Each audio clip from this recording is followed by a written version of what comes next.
Bismillahirrahmanirrahim. Assalamu alaikum warahmatullahi wabarakatuh. Ndugu zangu katika imani, tukiwa bado tupo katika mwendelezo wa kuzungumzia historia mbalimbali za maeneo mbalimbali ambayo yana historia ya Uislamu. Leo tutafunga safari kutoka katika mji wa Maka kuelekea katika mji wa Madina, lakini katikati hapa ya safari yetu kilomita 310 kutoka katika mji wa Maka upo mji unaoitwa Badri, mji ambao una historia pia katika Uislamu, ambapo mtu anayekwenda katika maeneo haya kama atapata nafasi ni muhimu kwenda kutembelea eneo hili.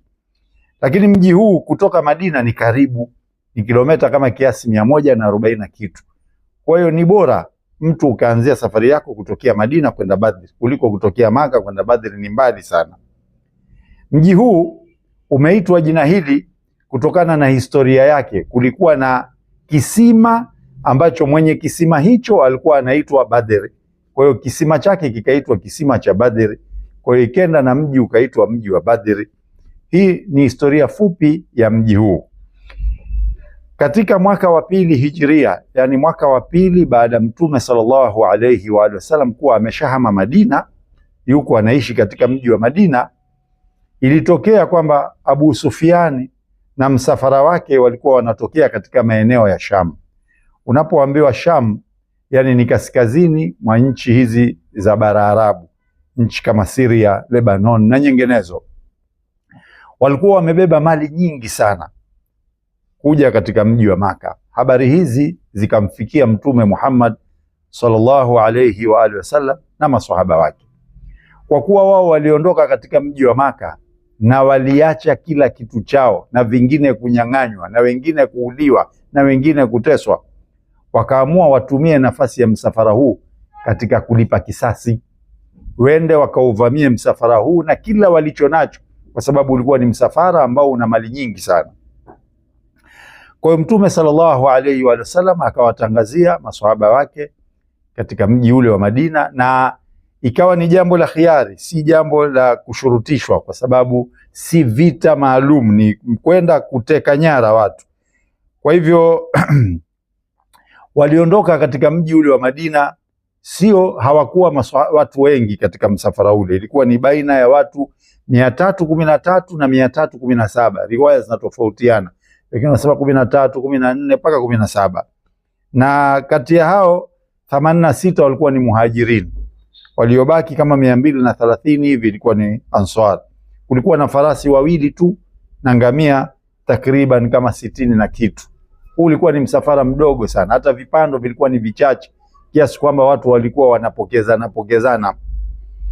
Waliondoka watu hawa kutoka katika mji wa Madina, wakaja paka katika moja ya eneo la kitongoji. Kabla ya kufika kule Badri wakapumzika ili wafanye utaratibu wa kufuatilia kuhusu msafara.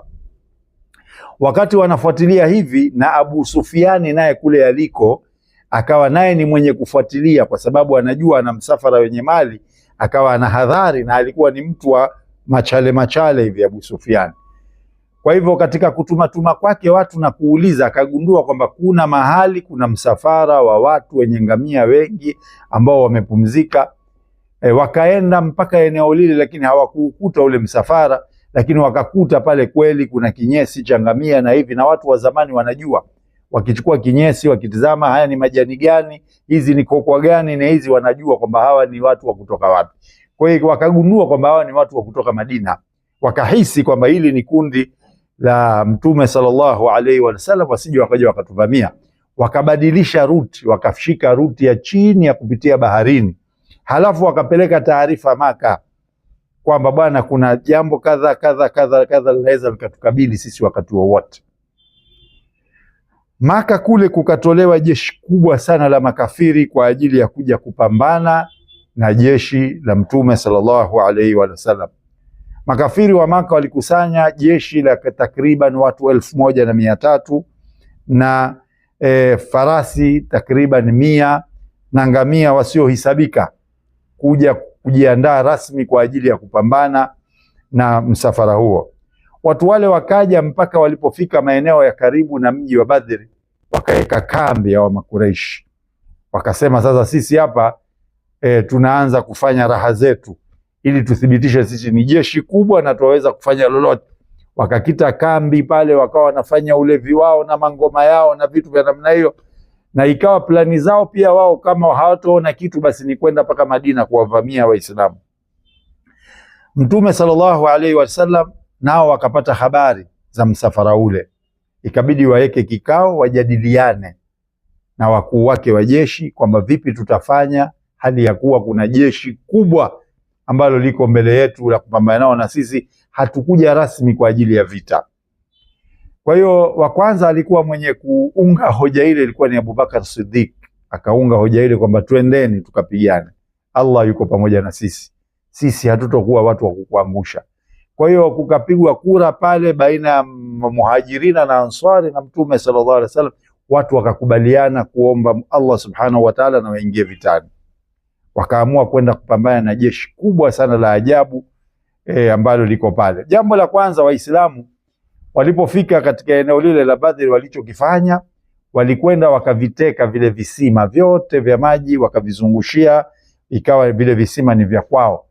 Na wale Makureishi kule walikuwa kila ikifika muda fulani kuna watu wanaotumwa kwenda kuchukua maji kuwaletea. Kwa hiyo walikuwa kila wanaokuja huku kuchukua maji wanauliwa, wanaokuja kuchukua maji wanauliwa. Lakini kule wakashtuka, mbona hawa watu tunaowatuma hawarudi? Wakaanza kufanya uchunguzi wao, wakajua kwamba pale pana jeshi, twendeni. Watu wakaamua kwenda sasa kupambana na jeshi la Mtume sallallahu alayhi wa sallam. Inasemekana ni mwaka wa pili wa Hijiria, katika mwezi wa Ramadhani, mwezi 17, hapa ndipo vita rasmi vilivyopiganwa. Katika mchana huu vita rasmi vilipiganwa katika mwaka wa pili wa Hijiria, Ramadhani ya mwezi 17. Kumbuka kwamba Waislamu wamefunga, wapo katika saumu, jua na jangwa, na wakapigana vita. Lakini kwa sababu walimtegemea Allah subhanahu wa ta'ala, na Mtume sallallahu alaihi wasallam alikita kambi kwa muda mrefu sana akimuomba Allah subhanahu wa ta'ala dua, na Allah subhanahu wa ta'ala akawanusuru Waislamu kama alivyosema mwenyewe Allah subhanahu wa ta'ala katika Qur'ani, a'udhu billahi minash shaitani rajim, wa laqad nasarakumullahu bibadri wa antum adhilla. Kwa hakika Allah subhanahu wa ta'ala aliwanusuruni pale Badri hali ya kuwa nyinyi mulikuwa ni madhalili, mulikuwa wanyonge. Fattaqullaha la'allakum tashkurun, mcheni Allah subhanahu wa ta'ala hali ya kuwa mnashukuru. Kwa hivyo Allah subhanahu wa ta'ala aliwateremsha malaika kuja kuungana na jeshi la Waislamu. Waliteremshwa malaika 1000, wakaja malaika 2000, wakaja malaika 3000, mpaka Makureishi wakachanganyikiwa namna walivyokuwa wakipigwa.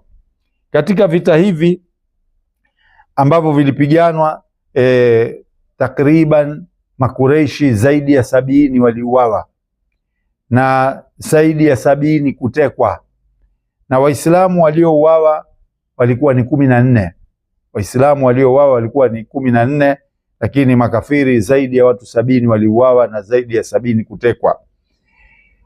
Na katika vita hivi ndipo mahali ambapo moja katika vigogo wa makafiri ambaye ni Abu Jahali, hapa ndio ilikuwa kisima chake cha mauti. Kwa hivyo vita vilipiganwa na Waislamu walishinda, na hii ndio historia fupi ya mji huu wa Badr. Na Mtume sallallahu alaihi wa sallam baada ya kupiganwa vita vile kumalizika, usiku wake alionekana kwenda mpaka katika, manake wale makafiri wote walitiwa kwenye kisima kimoja na Waislamu nao wakazikwa pembeni. Mtume sallallahu alaihi wasallam alikwenda katika makaburi yale na akazungumza na maiti wale na akawauliza maswali, je, mmeyaona yale ambayo Allah subhanahu wa ta'ala amewaahidi? Mpaka maswahaba wakashangaa kwa kuuliza, hao unaosema nao si watu washakufa, watasikia? Akaambia tena, wanasikia kuliko tunavyosikia sisi.